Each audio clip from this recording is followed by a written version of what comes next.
Hello, everybody, and welcome back to That Milan Podcast. Martino Puccio, Matt Santangelo, and as you can see beneath us, he requested this. Fabio from Milan Weekly Podcast, Milan Coast to Coast. It's unbelievable. We're running like a little bit of a 4-3-1-2 formation here. It's Kaká, Pipo, and Sheva right now. Bro, I love it. That was so funny. The filter is that, oh my God, that filter is hilarious because guys, if you haven't already, follow Fabio everywhere. I'll have it up here. The clip yesterday with you and Stevie P is one of the funniest things. That dance battle that you guys had going on. Listen, you can tell our influence, the American influence is getting to the Canadian guys. And yesterday was a day of celebration, guys. I wasn't trying to hide it. All right. We have Interista that like the carpet bomb our chat. And you know what? I welcome it. For days like this, I say, hey, you want to shit talk all year. Don't disappear when it's our turn. Yes. Show up, baby. That's exactly what I was saying on the live yesterday because the amount of shit these guys were talking in general, even after that, what they had thought was a fluky win in September proved to not be that. Because Milan beat Inter for a trophy, and it was amazing. So we'll just get the instant reactions of just winning. We'll get into what Conceição has done, the performances off the bench of these superstar players, and how Theo finally stepped up this season. So we'll just start with the initial reactions. Fabio, you first. This is only the third trophy that we've gotten to celebrate since 2012. 2 Supercoppas and the Scudetto. For you, where does this rank in terms of emotion? This one is probably number 2, obviously behind the Scudetto. It's really hard to beat that. But just what this game meant, I think this is up there with one of the best games for Milan, just as a fan, and what it meant the past 10 plus years. I thought this was a spectacle. What do you think?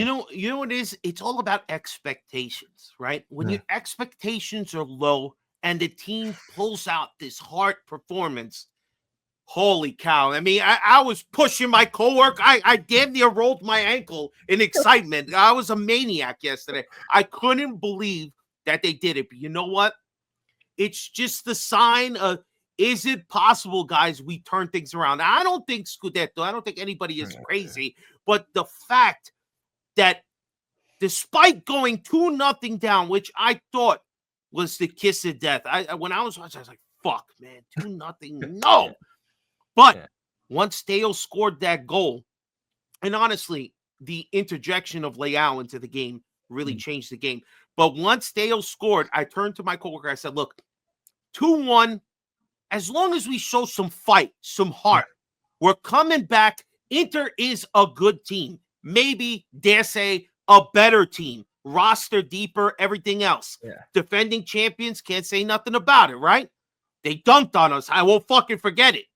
But last night was one of those moments where you see Theo score, you say, all right, we're alive. And then we start making a couple of substitutions. I thought taking off Tijani, what the fuck? We never take him off. We get a couple of guys in, and then all of a sudden, Pulisic, Theo and Pulisic, they needed to have big games for us, and they came through so big. Theo more than anybody. But that cross into Pully, I was so fucking excited. I couldn't believe it. And then I said, you know what? Man, even if it doesn't work out, this is the fight that I wanted to see. But by God, we didn't have to wait, baby. We got it at the end. So happy. And it shows you again. I keep saying this, right? Leao and Pulisic.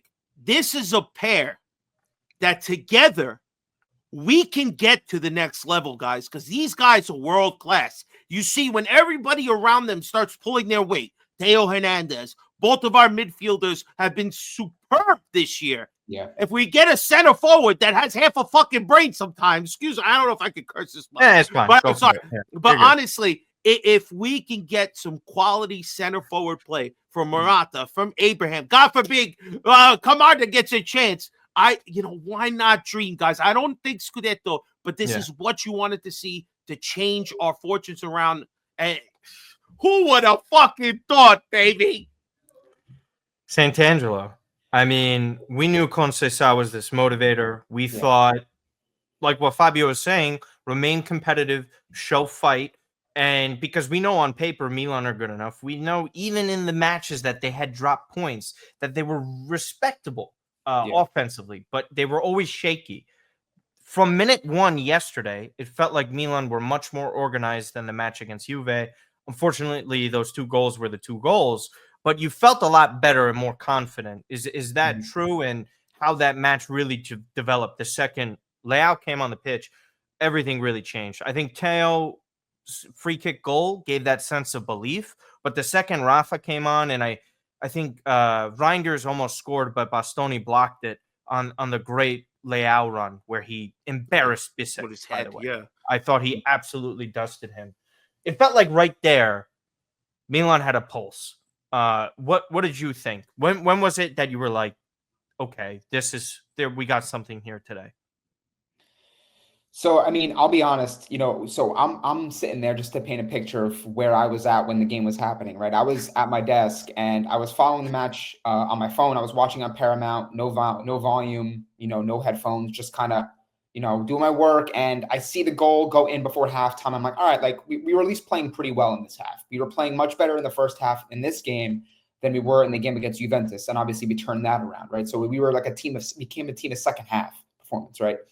And then I saw the second goal go in before I could even put the stream back on. And I'm like 2-0 to Fabio's point. That's going to be very difficult to overcome. We don't like Inter.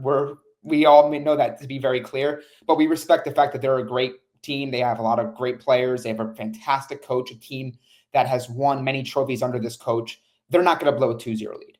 And I think I was sharing the same sentiments as you guys, and this is the same sentiments I've shared in the past couple weeks, right? Or week. That's how long Conceição has been in charge, right? Just give us fighting spirit. Give us energy. Give us a performance to be proud of. Give some confidence back to the fan base, because right now we're so low on it. We're depleted right now.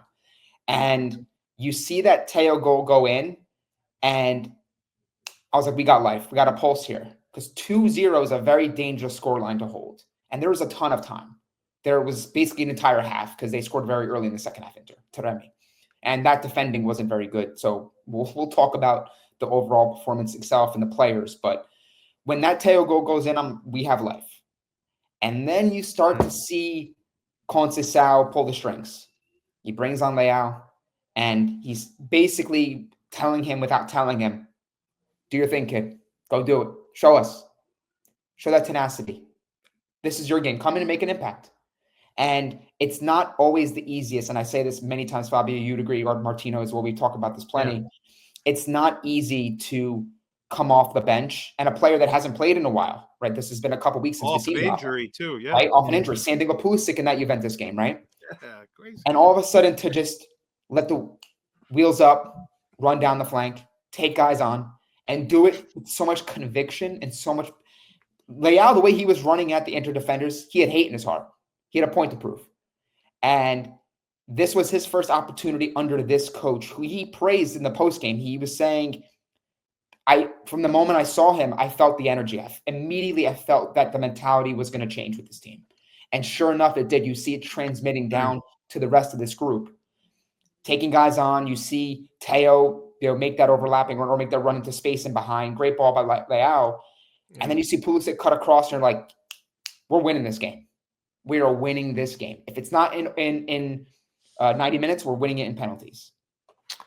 And then you see Leao, the connection between him and Pulisic, to your point, Fabio. These two players, when they're playing at this level, and opposite on the left side, you have a guy like Teo, motivated, hungry, being the Teo that we've seen for the better part of his 5 years at this club, right? 5+ years. It's amazing too. And I tweeted this out, and this was something I was thinking about on my way home. I didn't tweet it, but I was thinking about what I was going to, comment on and interact with a lot of the people on Twitter. Was this guy has been in charge for a little over a week, didn't have the opportunity to have a provincial opponent in Serie A to kind of get his feet wet. Had a fever too. He had immediately, there's no time to waste. We got Juventus, and if we win and we're lucky enough to get into a final, we got Inter.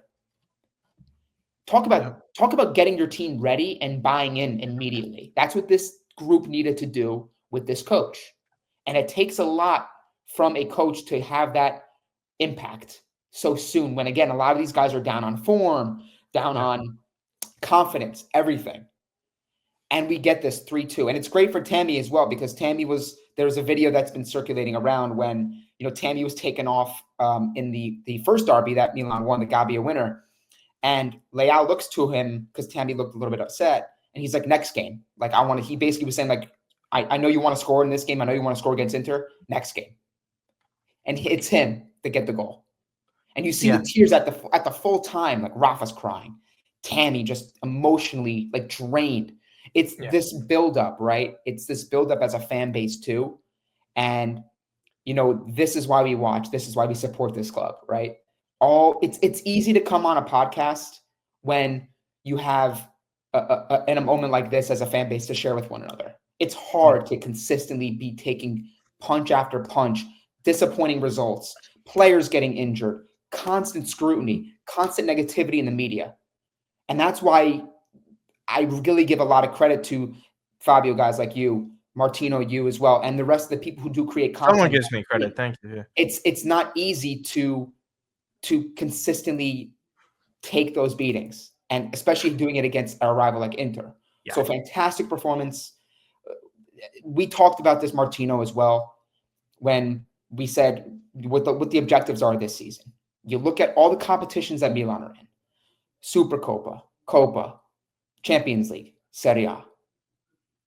Every trophy with this club, with these colors, the aim should be simple. Yes. You're going out there to win every trophy possible. I don't care what trophy it is. That's the standard. That's the precedent that we set as AC Milan. That's what our aim should be every year. And for all the criticism we're going to give, and we have given Zlatan Ibrahimovic for a lot of things he's said, a lot of his actions, whatever. His post-game comments, I think, were big. And that's the Ibrahimovic. The player came out after that match when he was speaking to that group. There's a lot of young players in that locker room.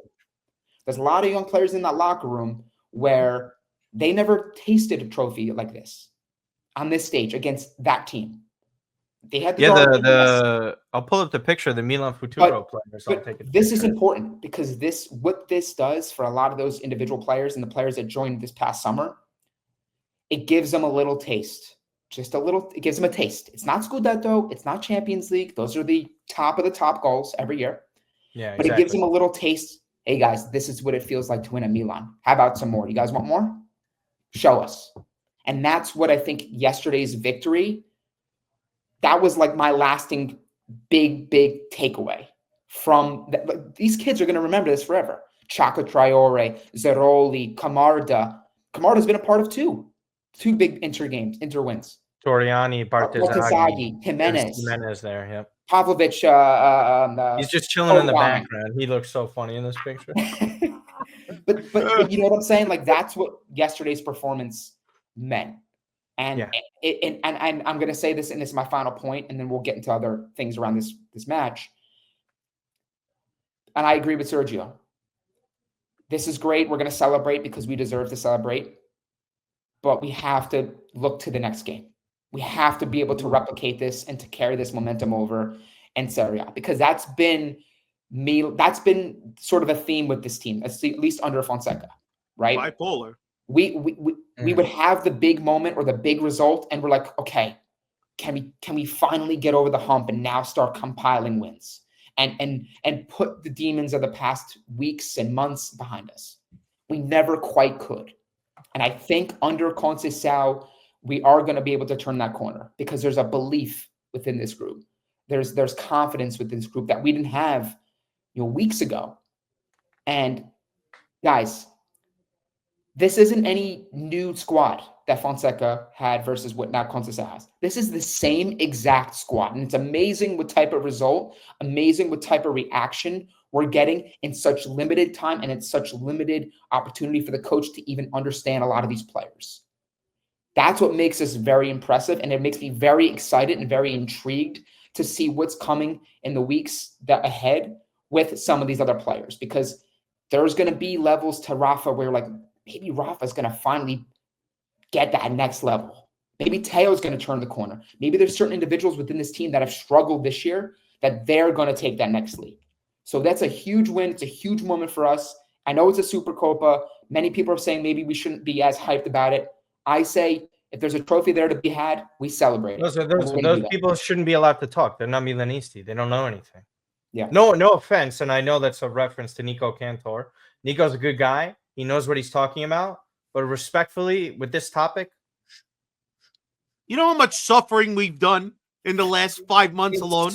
We've had 2 good days out of 5 months. Don't tell us we can't celebrate when we look like the world was ending. And first of all, let me just talk to you. So first of all, a bunch of fans in the first place are like, yeah, we have to read we're still not happy where we are. Everyone's pissed. We're 8th place. Everybody knows it. Fabio has to first of all mention, okay, yeah, it's great, but we have a long way to go. No one's saying Scudetto, but why can't we be happy today?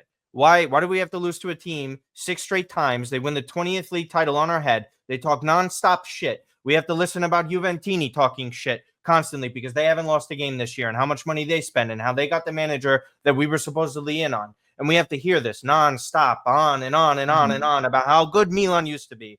Shoved it in your fucking face. Shut the fuck up. Milan deserved this. If you don't think that they should be partying and the emotions on their faces and how much, by the way, the amount of people that just don't understand the actual pressure that comes with this club is so unbelievably tone deaf because this is still one of the greatest and biggest clubs in the world. And if you don't understand the magnitude going against Juventus and Inter, being down in both games, coming back in the second half of both games, winning both games in regulation, where there is money on the line, where there is trophies on the line here, after all the embarrassment, yes, we're going to celebrate. We're going to smoke a cigar. We're going to fucking dance. And we're going to do everything that we want because guess what? AC Milan won a fucking trophy over Inter Milan.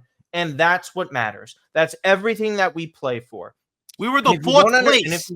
We were the 4th place. We weren't even supposed to be in this Fugazi tournament. You let us in and we fucking took it, baby. You know, over 3 teams that I bet if you asked a large group of people, right, and whether if they're Milan fans or not, everyone would have said if you had to rank the teams that you think would win this competition, they would put Milan 4th. That's what this is about. Just the same reason why winning that first derby was great, the same reason why beating Real Madrid was great, because they didn't expect them to do it. And now, absolutely, we need to exercise the demons immediately this weekend on the 11th, where they have to face Cagliari very quickly. This is like the reverse schedules now. So Milan have a lot on their plate. I love how Conceição, Matt, you made that great point in this, and how he basically motivated this group and have them. There's separate thoughts for some of the players, guys, that I have. It's great that Teo showed up. Absolutely. This was his best game of the season. I don't think there's any debating this. Why did it take this long? I don't care if you don't like the manager or not previously. Rafael Leao still figured it out, right? He started producing the second he was starting. This sort of attitude from Teo, it's great to see. But we have to have it all the time, right? Because we essentially did not have Teo playing well for half a year in Serie A. Yeah. It's the realistic truth to this, that this guy did not show up. And I'm so happy he showed up in the biggest of moments. Absolutely. There's no denying that. I'm very happy for him. This needs to happen every single week or when you're playing. Whenever you're on the pitch, you need to put your best foot forward.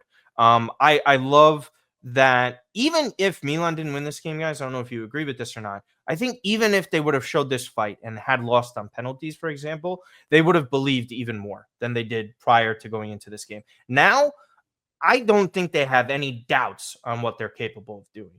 I'm saying match to match, not saying win the Scudetto. Like, bro, they win the Scudetto. No one's shutting us the fuck up. First of all, that's an epic collapse on multiple teams. I think it is the greatest comeback in league history. If they were to do that, I highly doubt it. I think right now. Don't make me dream. I know.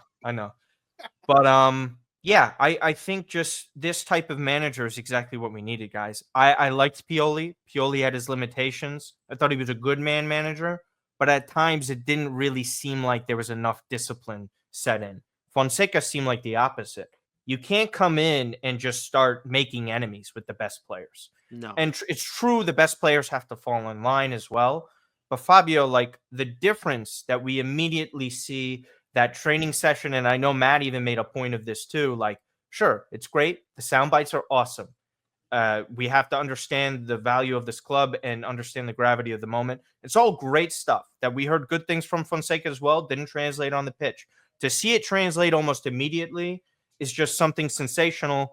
And your thoughts on this manager before we move on to the other side of I mean, this podcast? Like, when what does he mean to you at this point? He's a week in, and this to guy's me, a legend. I had a feeling again when you see what he was able to do with Porto. Winners know how to bring the best out of other winners, and I think the problem was they didn't view Fonseca as a winner because don't bring up the Ukrainian league or whatever fucking league he was in. All right, this guy came with the right mentality. All right. Again, it's you don't have to love me, but you're going to all respect me, and I'm going to get you on winning ways. I think what he did is not to fight against the current. You only have so much time. I think you, like you said, you wrap your arms around the best players who showed you in this country they have what it takes to be the best and collectively get them over the hump. I think this is why Theo all of a sudden seems to be having a bit of a resurgence. We'll see if it continues on. You see Mike stepping up, being basically the captain on the field.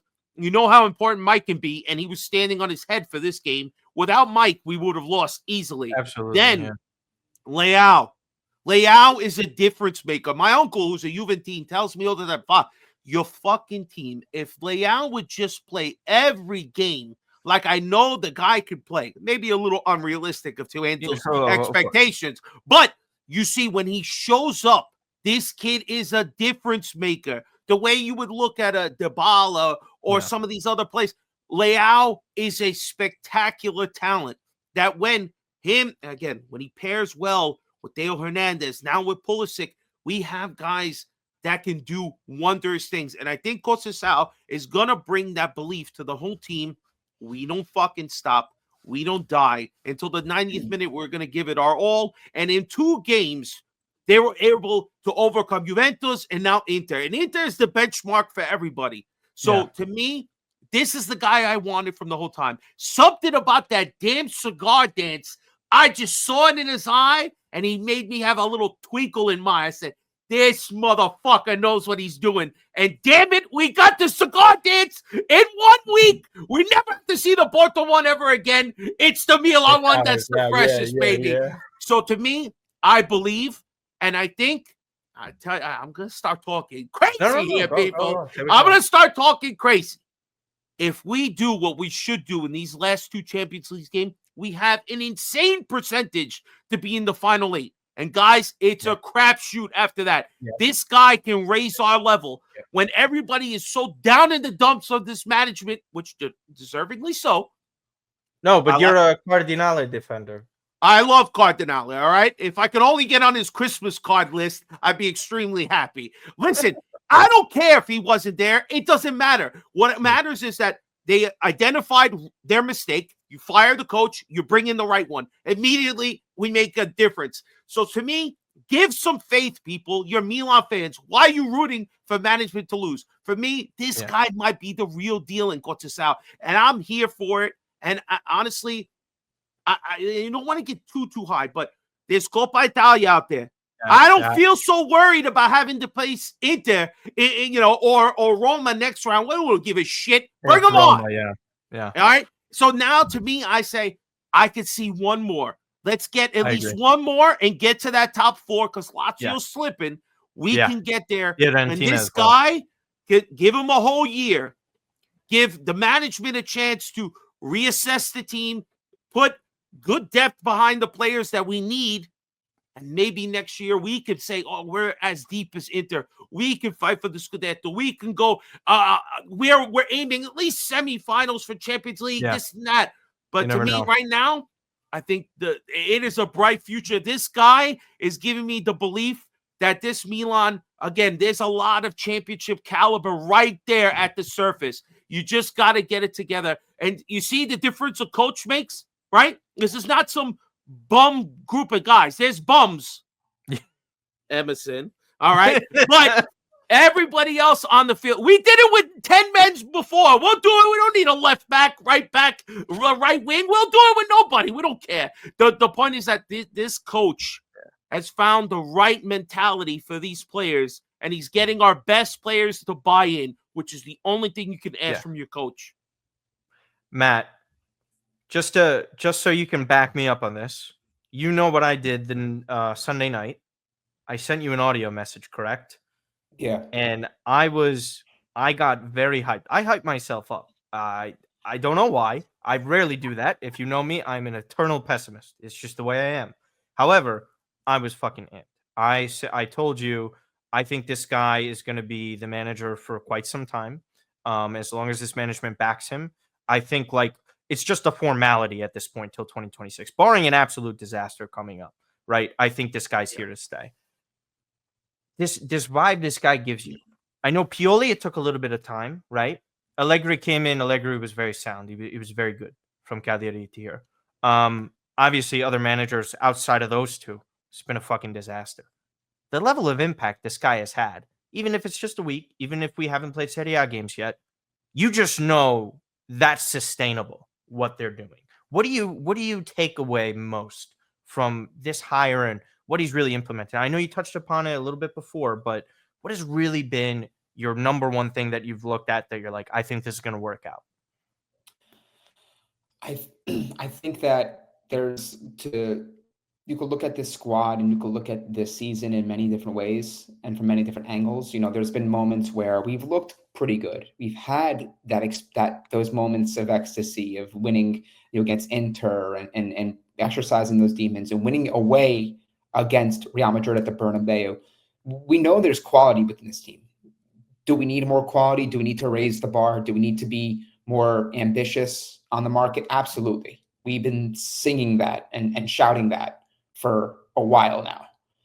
But I think in this short period of time that Sergio Conceição has been in charge, and again, these are the things that kind of circle around in my head when I'm supposed to be working. I'm like, maybe Sergio Conceição should try this or try that, right? That's kind of what goes through my head, right? But I look at how Milan in many games were coming up a little short. Maybe they were lack of concentration or just a little bit lacking sharpness in certain areas.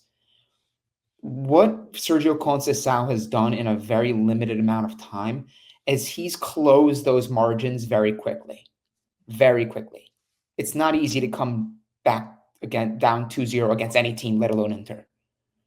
And many players, frankly, truthfully, if this was Fonseca or Pioli, they maybe would have closed up shop and said, like, this is not the game. We'll play hard. We'll try to do our best. But I think what Sergio Conceição has done is very special. And I think to your point, Martino, I absolutely agree. I think it's sustainable. No one's asking for us to play champagne football, tiki-taka, and play this sort of gushing world-class level football that puts Pep Guardiola to shame. I don't think anybody's asking for that. They're asking for results. And Sergio Conceição, he said it himself, he's a results-based, black and white, no pun intended, obviously, there, with it being Juventus, right? Type of guy, type of coach. We want to put the ball in the net. We want to prevent it from going in ours. We want to win games. I don't care how we do it. And sometimes that's all it takes. Sometimes it's having that little bit of edge that we had in the second half of that Scudetto winning season. We had moments in that second half of that season where maybe we didn't have our best. Maybe our best players weren't playing at their top level, tired, a little bit banged up, but just that little extra tenacity, a little bit of that extra energy to get to those loose balls, to, make the run when maybe it's, you're not seeing the run, you're not getting the ball. There's those little details I see really being drained and extracted from this group. Again, this team is better than what we've seen in the first half of the season, Serie A season. I'm not saying it's Scudetto worthy, but the proof is in the pudding. There's a lot of drop points. In about a week's time, with the same exact squad, suddenly there's belief, there's confidence, and there's results, and there's big results against two of your most hated teams in the league that you're ever going to play. Mm-hmm. That says a lot. And it's amazing to think that what this guy can do with more time, being able to kind of, you get a feel for certain players, what they can and cannot do. And hopefully if we get some backing on the market, that's what makes this very exciting. Because if you have to buy in, and frankly, they didn't buy into Fonseca. We had little patches here and there, but there was always friction. It always felt like even within those victories, we weren't getting over that hump, and we didn't have everybody collectively saying, I'm all in, guys. I'm all in. With this guy, you see it, and you see it in the aftermath of that victory last night. With the cigar thing, those things are huge. The huddle after the Juventus game. Yes, that was going to be my point. Those things are massive. Those things are massive because, Martino, you mentioned, this is a great point that you mentioned when we did our post-match of the Juventus game. I say a lot of shit. Teo didn't have a great game. He's been scrutinized the entire year, rightfully so, amidst a new contract, right? Sergio with the arm around him. Yes, yeah. He has a great performance against Inter, goal and assist. One of the first people that in that whole video, there's a different angle to the cigar video in the celebration. He goes immediately, puts his arm right around Teo, hugs him, and Teo's laughing. Teo and Sergio, they're like very similar in their personality and in the way they kind of look, the way they kind of go about things, it feels. So he's going to be a player. I have no doubts, and you guys can come back to this. Everyone who is listening can come back to this. I'd be absolutely stunned if he doesn't have the Teo-like second half of the season for us, and it is that type of player again. I'd be stunned. I hope so. I just want to mention one thing. Mm-hmm. I think it's also like you wrap your arm around Teo. Benacer, first game back, you let him go out there, then he's the guy in the huddle. You see the veteran presence, the ones that helped win the Scudetto, they're there. So even when you don't have a great performance, Benacer is the first person saying, it doesn't matter how we win as long as we get the result. And again, I think it trickles back down from Fonseca, excuse me, Conceição, because that's his mentality right now. It doesn't matter how we do it. It doesn't need to be pretty. The result is that we score more goals than the other team, and we walk away with a trophy. And that's how do you think? And then this is my last thing. And he didn't even play. He didn't even play in the final. And that type of sorry to cut you off, Matt, but just to take it from me here, he doesn't even play in the final, and that motivation, it clearly stuck with them. And for all his faults with injuries and having a really tough time getting back into shape, playing consistently, that shit matters. That's intangibles right there. That Absolutely. kind of stuff you can't replicate. And to the last point I'll say on him is I tweeted it, to have that sort of impact when you're so often absent on the pitch and in training is something you can't teach. It's the literal intangible that everybody talks about and what's going on in this guy's head? How does he think? How does he make everyone better? That's a way he does that. So I'm so happy for Benacer. I know I had some harsh criticism of him. Whatever, I called it. He was awful. He was awful. Let's not lie. He wasn't good. I mean, that doesn't mean we don't love the guy. Thank you. I'm not the only one. Again, I'll give him this.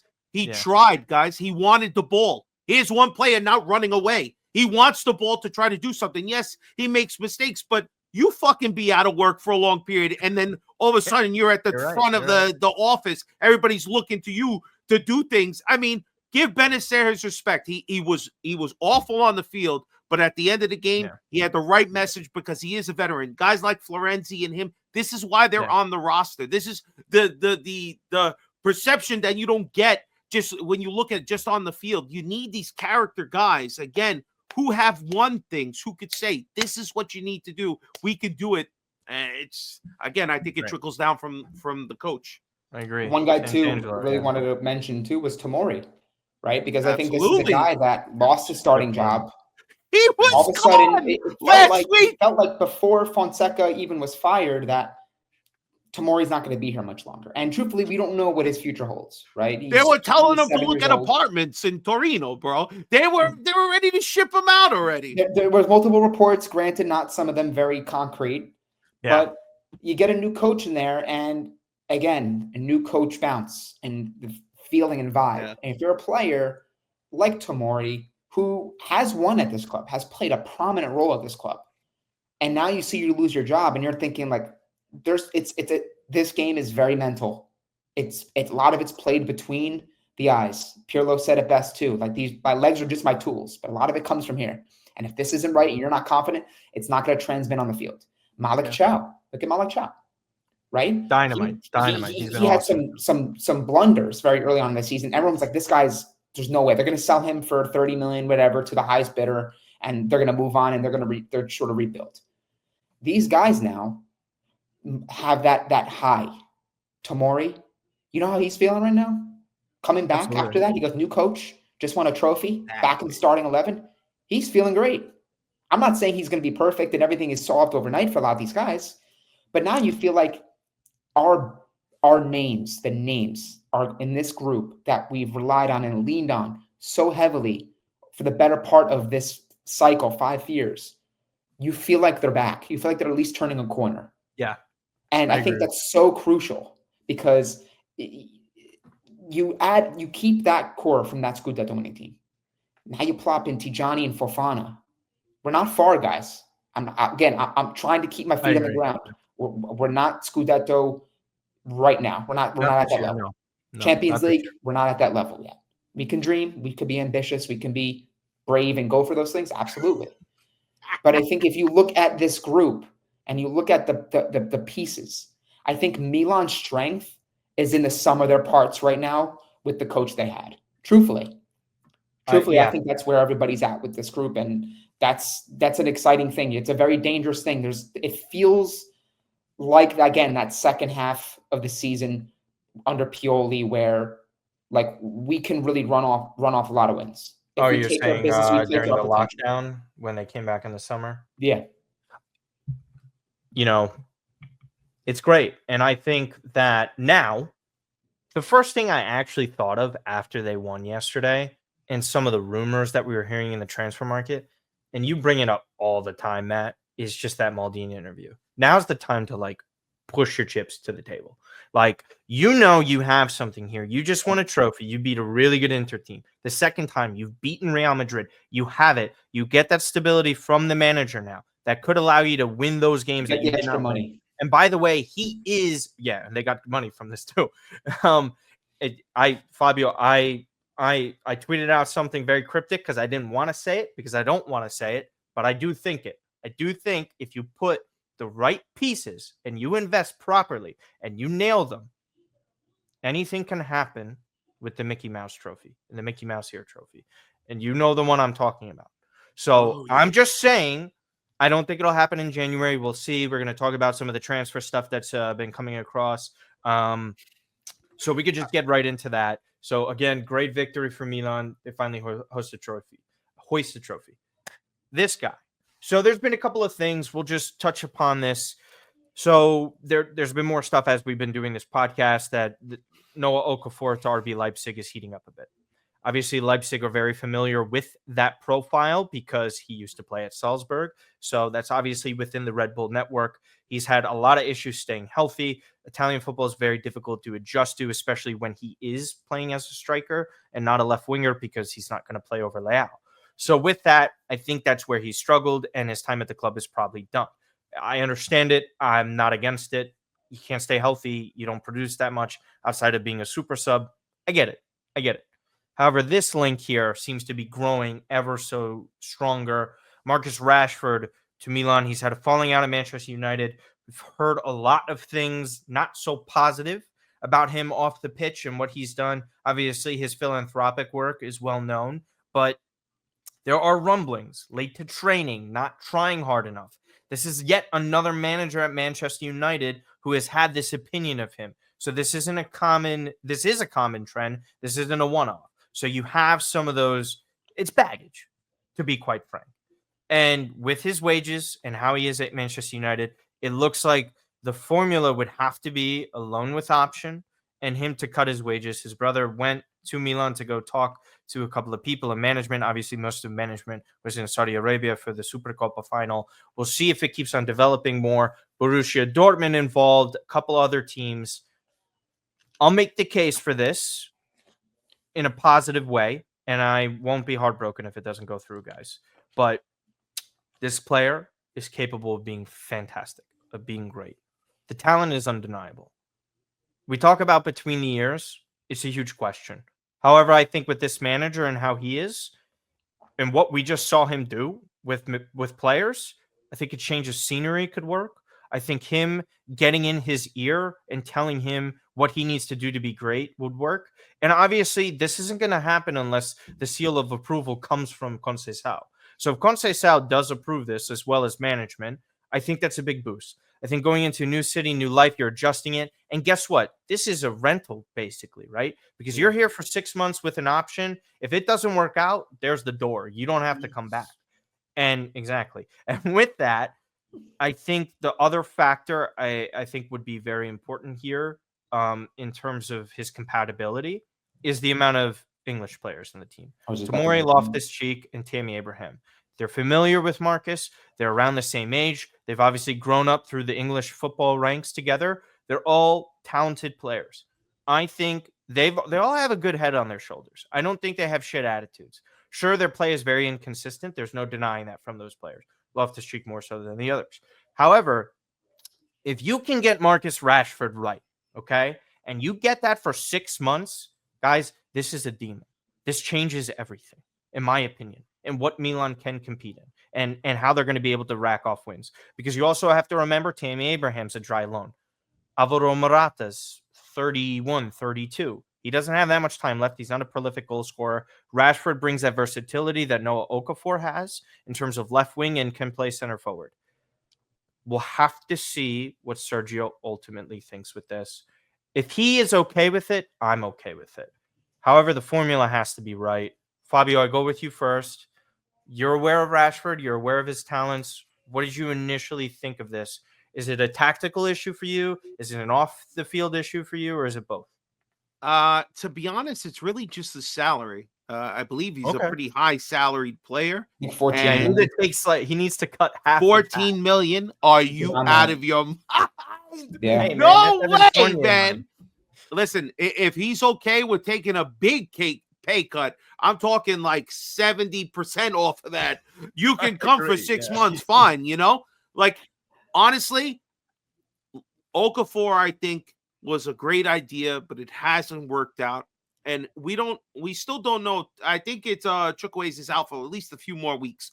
But we need depth, guys. This guy could play right, he could play left, he could play center. He has the ability. And when you're shunned out of your club, you could say, you know what, guys? I have a chip on my shoulder. I'm going to go to this other country. And yeah, like you mentioned, a nice collective of English-speaking players around you to easily get you up to speed. But it's up to you now. It's all on you. You can have a chance. You know your spot is taken. So you have to now either be better than Tammy, be better than Morata, be able to back up Pulisic. When Leao is going to need a day off, can you do what needs to be done for 45 minutes before we have to rely on Leao? I think you give this kid a chance. He's 27. He is National League level in a country that it matters a lot. So he's going to have that chip on his shoulder to play well for his club. And what's even better, guys, he's not cup tied. Am I correct? So he'll be perfect. Don't exist anymore. Yeah. So then he could play in the Champions League. Well, maybe I guess. Well, United are in Europa League or Conference. So it doesn't even matter. But I don't think we could technically add him. But even later, either way, yeah. The idea is depth, guys. I would rather Rashford at this point, if the deal makes sense for us and the price is okay, and give this kid a chance to turn his life around, his game around, than to stick with Okafor, who does nothing, comes in for 10 minutes, stubs his toe, and then he's gone for months. He wants to leave. Give him a chance. Sayonara. Don't hold on to garbage too long. When it's the garbage night, you put it to the curb and you let somebody else take it, all right? That's what I think of Okafor. I like Noah. My compadre Frank always says, my buddy Noah. You know what? I've had enough of Noah, and I almost feel the same about Chukwueze. I'm sorry, Chuck. I tried, but you're not coming up for me, buddy. But to me, I like this one again if it makes sense for Milan. Okay. Matt, I know you're a little skeptical of this. Your point of view. I'm a little cold on it. Because I think, look in an ideal world, and you'd expect a player that's down on form, obviously on the outs at Manchester United, a place he spent literally in his entire career. Like, this is his boyhood club. He's won at this club. He's been there for years. So it's not easy to detach yourself and to end potentially on in this fashion, right? In this manner, right? Where multiple coaches are seeing the same problems. Martina, you mentioned it. It's not just the play, because the play with a change of scenery, we've seen it time and time again, especially with Italian clubs, especially with our club. Change of scenery could do you some well. If you got your head on right and you're motivated and you're hungry, Milan has proven to be a club, and Serie A has proven to be a league where you can get a new lease on your career and turn things around.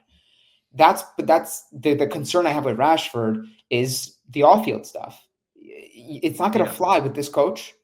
It's not going to fly with this club. We right now, I know it's a couple games, but I sense the harmony of this locker room now of this group that we have is going to be in a very positive way and positive light.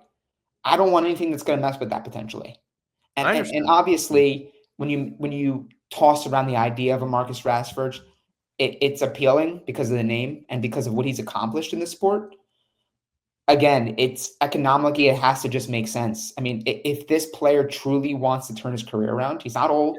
He's not 34, 33, where he's basically on the tail end of his career. He's basically, by all accounts, still in his prime, although he's played a lot. If he is understanding of the fact that I need to get a control of my career, otherwise it could fizzle out and I could be a player that retires very early or doesn't have any roles anywhere, he takes a massive pay cut. Because Milan, with this management, they're not going to come in here and take a player on for 7-8 million on a 6-month loan. They're not going to do it. They're just not going to do it. It makes no sense economically. And it's for so many uncertainties player-wise. If it's a loan with an option, I'll give you a hypothetical. If it's a loan with an option, I don't know what the option is going to be. Probably cheap because they're going to want to dump him. Ruben Amorim doesn't want to use him anymore. Manchester United, apparently, to deal with financial fair play and the financial situation, that they're even listening, according to David Ornstein, they're listening potentially to offers for Garnacho and Manu, which says a lot about maybe where they're at. So if you think that they're going to ask the kitchen sink for Rashford, no, they want to dump his salary. They want to move on from him.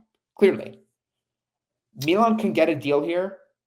I'm not against it, but man, like a lot of things he needs to be vetted. I understand immediately. It needs to be, you're joining AC Milan. There's no funny business. This isn't a free ride. You have to earn your keep. Getting out of his home country. You're going to have to earn your spot, and you're going to have to prove that you belong with this club and you should play at this club. Period. So we'll wait and see. Obviously, we don't really know the parameters of a potential offer. I think his agent arrived in Milan today, and there's going to be more conversation in the days to come.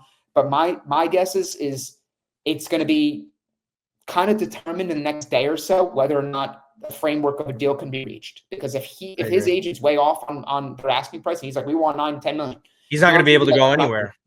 Not doing this. And truthfully, if Milan are competing with Borussia Dortmund and reportedly a couple other Premier League teams, no one's paying that. No one's paying what Manchester United are currently paying him in wages. So there's going to be a massive cut regardless. And if the terms are correct, I can go from cold to being somewhat warm on him. Yeah, I think here his contract's still 2028, by the way. So we'll see whatever fee that they would ask. I think what it comes down to is, and where reality will hit for him, and we'll wrap it up very soon because Fabio has to head on out, is that when he's going to look at what his options are and where he can go at this point in his career, he's going to look at it and say, there's garbage Premier League clubs. There's Milan, who want me to take a lot less money. Dortmund, who are more than likely going to ask him to take a massive pay cut. And guess what? The two big clubs that are interested in you don't even want to obligate to your future. They don't even want to guarantee anything for you. So if he doesn't get it then he's never going to get it. And that would be sad. But the talent is undeniable. I think you're right. We'll see what ends up developing with this. I'm not fully convinced. I think Okafor leaving first would be the domino for this. And again, this is like very interesting finances for Milan. CDK sale comes in. They're going to get money for Kalulu. They're going to get money for Yassine Adli. Whatever we think about those options are going to be triggered. The There's $8 million we just won. Yeah, exactly. There is so much for Milan to have here in terms of transfer fees and finances. You have to nail it. And there can't be any excuses. And I know there's groundwork being laid with Ricky. We'll see that. Ricci, whatever. Who gives a shit? They'll slay me in the comments for it. But I don't know. I think if the deal happens, it would only be favorable in Milan's point of view. It has to be. I would just say Yeah. all I want to see, again, whether Rashford comes or not, or it's another player, I want to see us just address the positions of major need. Yeah. And honestly, if Rashford's coming to be a center forward, I don't know if I want that. But if he's coming to give, again, some time for Leao to rest a little bit, to be able to play a little center forward when we need him. But I'm also, too, like, give Kamara his chance, man. We have Morata. We have Tammy Abraham. Again, the big loan that you spent a lot of money, more money than you should have spent, you spent on Tammy because we're giving him $6 million a year on a dry loan. So we know it's only a 6-month process. We're going to do the same with Rashford. It needs to make sense money-wise where we're getting a wonderful deal, and this guy is controlled for a few more years salary-wise because we can't pay no 12 mil. We ain't got money for that. Not for this sort of attitude. No, we don't have it for nobody right now. Everybody's going to relax, maybe, all right? Maybe, yeah.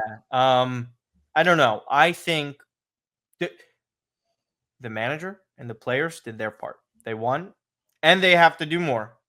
I personally think, guys, the ball is all in the management's court right now. It's all in ownership support. You have your money. FFP restrictions are lifted for 2025. They're gone now. There ain't no fucking excuse in the world. You're one of the biggest clubs. Your revenue is soaring. Who knows what happens in the Champions League? Zero excuses, my friends.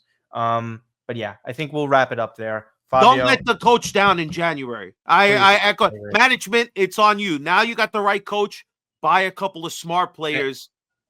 And Fonseca might be going to the Premier League. So again, no salary. Money off the books, baby. Let's go. Even though it'll be off the books anyways after this year. True. Just have to preface by saying that. Just it's not to your comments. Anyways, brother, we love having you on. We love talking to you. Thank you. We love your energy. It's infectious. Everything that you do. As far as Milan content goes, you're a great guy. Obviously, we know you in person as well. It's always a fun time in the city. Go to Football Factory if you guys don't. Sometimes Fabio. Let's go, baby. I have that somewhere here too. I gotta find it. Either way, we appreciate you guys. Everything is plugged here. Sometimes you're on the Milan Weekly podcast on the Monday nights. And obviously you host Coast to Coast. You guys are going live tomorrow again, correct? Probably not tomorrow. We're gonna hold off until next week when we have a game to probably do immediately after, you know. And Gio's great. Gio is so funny. You guys, my boy. Shout out to G. Shout out to G. I know he'll watch this. If you guys want a different sort of style, if you want a different sort of spice, I guess you could say, in terms of content and how you want to consume Milan stuff, these guys are the best. I mean, you saw Fabio right at the start. It's great. I know me and Matt are a little bit more serious. We have resting, non-smile faces. Yo, you're the peacock, bro. Gio says it. No, you're the peacock, all right? You work for a real fucking company. We're here having fun. Guys, I just want to say, you guys do great shit, but you're even better in person. And everybody out there, respect it, man. I told you, Martin, I want to be mentioned half as much as you. We're half the hate. Listen, I appreciate kind words, but yeah, me and G, Coast to Coast, also MWP. We want you to come watch and chill with me and G when we're doing our Coast to Coast, and that's what it's all about, baby. It's Forza me. I don't give a fuck about Indista or Juventus. I don't care about none of them. All right, it's all about Milan, baby. Yeah, if you want to recreate the atmosphere that you saw in Milan's dressing room yesterday, just head to their podcast. You'll get exactly that. Gio loves the party. Sant'Angelo, everything to plug for yourself as per usual. Everyone knows it. Yeah, _Matt_Sant'Angelo. Again, thank you guys for supporting Fabio, a lot of the other content creators that are out there in Twitter space, on YouTube, creating, consistently engaging with the community. guys, I say this so many times, and I'm going to say it again. What we do, it's not as special if we don't have the community. This is what we do it for. True. To have you guys in the comments engaging. We see there's a couple people mentioning, you guys never shout us out. I think it was like AC Milan Spain, and I'm like, we have such a reach here. We have such an obligation to our fan which base. is crazy. Yeah, this fan base who is looking for content. There's so many guys and gals creating content around this club. So show some love. I know Martino always rattles off the names. I'll do that right now. So MLM podcast, Fabio's been on there. Gino and Max are incredibly underrated content creators, very informative. I think they're very objective in their analysis. They're always very fair, and they're pretty funny guys too sometimes. So shout out to them. Shout out Old Hard Rossonero, per usual. Great Italian speaking content creator, super sweet guy. Obviously the Sempre Milan boys, you can't deny them either. Maybe drawing a blank on some others, but I apologize. Kush, babe, Kush, hey, dude, Kush is a superstar. I just almost forget about him at this point. Kush is more popular in the States than any of us. Kush does such a great job. We've known him since we started doing stuff, and when he started doing stuff, his rise is so well earned and deserved. But yeah, we thank you guys so much for tuning in. Never forget to subscribe to the podcast, Apple and Spotify, That Milan Podcast, Twitter, That Milan Pod. You can follow me at Martino Puccio everywhere. Other than that, enjoy your celebrations. Don't listen to what other people tell you. And other than that, Forza Milan. Take care, guys.